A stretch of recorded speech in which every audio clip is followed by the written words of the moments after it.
Welcome back to Talk of the Town. Today I'm joined by Phil Anderson, and you are running for U.S. Senate, so thank you so much for being here today. Thanks for having me. And now we are starting off with some hot topics. So big issues, yep. Yeah, big issues, especially right now, big in the news. What's your take on the recent police-related violence in Baton Rouge, St. Paul, and Dallas now? Well, I think it's been interesting that, sad, first of all, that all these have happened, and our condolences to all the victims. Police officers as well. But I think it's interesting that we've always had a situation where the government has sort of been against citizens. Not in ways like this so much. There's been a recent increase in violence between police and civilians, but even in like speed traps or the way people try to avoid paying taxes. It's always been for a long, long time government against citizens, and this has become a more violent, more emotional aspect of it. But it's been there all along. It's a big problem with the way government operates. Sure. And what do you think are the root causes, I guess, of this violence? Well, it's the adversarial relationship between government in general and the police in specific and citizens. And I think that there's three different ways that we can see this, especially today. Sure. Number one is the way that our police forces have become more militarized. Even the Madison Police Department has a tank. Now, why should the Madison Police Department need a tank? What's going on in Madison where they need a tank? And there are pieces of equipment like this around the country. You see police in riot gear a lot more often with military-style helmets and shields and weapons. That's one thing. The war on drugs. I mean, they call it a war on drugs, and it's specifically marijuana is something that a lot of people use and is safe. Doesn't create a harmful situation for other people. And those are things that contribute to people having adversarial relationship with the government. Sure. Now, how can we de-escalate the tension and have a better relationship between the police and the public? Well, I think first of all, we shouldn't expect the police to support laws and to prosecute crimes where there's not a victim. And the war on drugs is one good example of that, but there are other rules and regulations that the police are expected to enforce that even they realize are kind of ridiculous.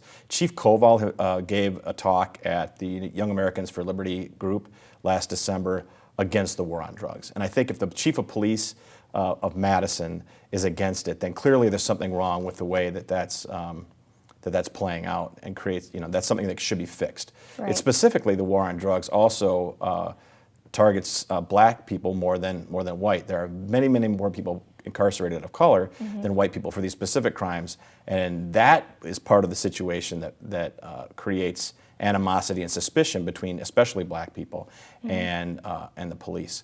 Also, as I said, police demilitarization, that's really, really important. That's something that we can do to get things corrected, is not create a visually adversarial relationship between the police and civilians. And last of all, having body cameras. I mean, this is something that the Madison City Council rejected last year, but clearly if there's an opportunity to show evidence of what happened, especially if it will exonerate the police officer, because quite often we only see video from the victim or a passerby and not only an incomplete part of that situation, whereas if there were more documentation from the police officer point of view, and it could be requested via open records and from an impartial source, then that would be a big help in terms of recreating trust between the police and civilians and our faith in the police to do their job well, which they do almost all the time. And now I'm sure this is very related, but as a libertarian in particular, how do you think you can bring something to the table to offer better relations? Well, libertarians in general don't practice identity politics, which is kind of what's been behind a lot of the things that the federal government and state government do. They tend to find ways to promote certain groups of people that they see as victims. Actually, they see them as potential voters, not as victims. That might sound cynical, but I think it's true. And what libertarians don't do is characterize people by what socioeconomic status they might have, race, religion, gender, whatever it might be. We look at people as individuals, and people should have and do have the same goals, and that is to live their lives in peace, prosperity, and privacy.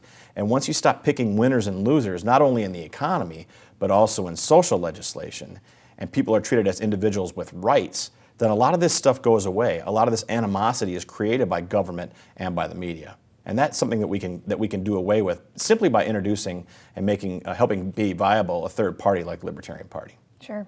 Now, what do you think the government's role is in solving this issue? I think, just as I said, they need to back off from militarizing the police. being more accountable. And I was just listening to the news on the way here, and the commentator was talking about what politicians keep their promises anymore, even pointing out that President Obama promised a more transparent government and has failed to deliver on that.